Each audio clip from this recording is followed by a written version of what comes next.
Welcome to Linda Liu IP course. I'm Phil Yu. With the rapid development of China's economy, more and more foreign applicants are seeking patent protections in China.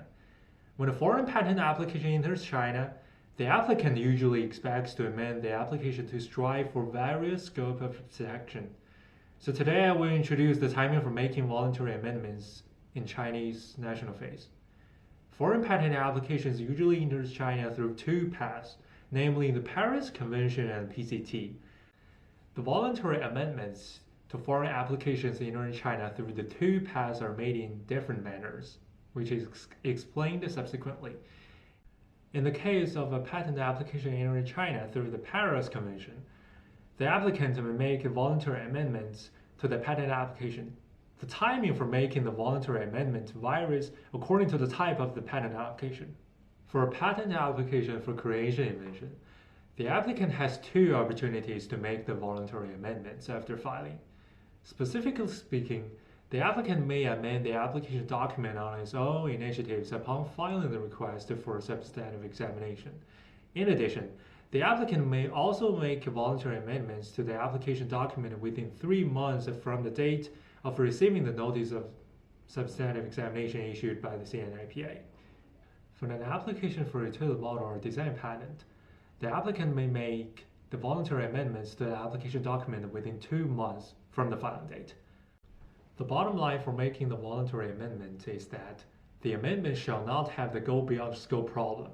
In other words, if the disclosure after the voluntary amendment made by the applicant is not clearly disclosed in the specification, the original claims and the accompanying drawings, the voluntary amendments may not be accepted by the examiner. Nevertheless, the rule for making voluntary amendments still allows more freedom than the rule for making amendments in response to the office actions, according to which the amendments should not only be made in order to overcome the defects pointed out in the notifications. Furthermore, the applicant may amend the application document upon filing in China. The amendment made at this time is free from limitation by the scope of the disclosure of the priority right. New contents may be added to the application document, only that the addition is not entitled to priority. Foreign application for creation invention or a utility model that enters China through PCT has the opportunity of making voluntary amendments at similar timings. The applicant may make voluntary amendments under Article 41 of PCT when the application enters the Chinese national phase, and the applicant may make voluntary amendments to an application for creation invention upon filing or within 3 months from the date of receiving the notice of substantive examination issued by the CNIPA, and 2 months for an application for a utility model, which is similar to patent applications entering China through Paris Convention.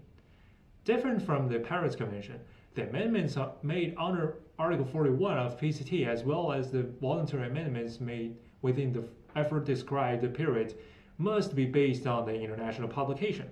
Therefore, the scope of voluntary amendments made to application entering China through PCT is relatively limited. Generally speaking, Chinese examiner will not accept the voluntary amendments made to the application at the timing other than the effort described period. However, according to the guidelines for patent examination, if the amended documents have eliminated the defects existing in the initial application documents and have the prospect of being granted, the examiner may accept the amendments following the principle of procedural economy. In addition, during the above described period allowing voluntary amendments, the applicant may submit amendments for several times. The examiner shall in principle take the last filed application document as the basis for examination. The voluntary amendments made by the applicant shall not go beyond the scope of the original disclosure. In other words, if the disclosure after the voluntary amendment made by the applicant is not clearly disclosed in the specification, the original claims and the accompanying drawings, the voluntary amendment may not be accepted by the examiner.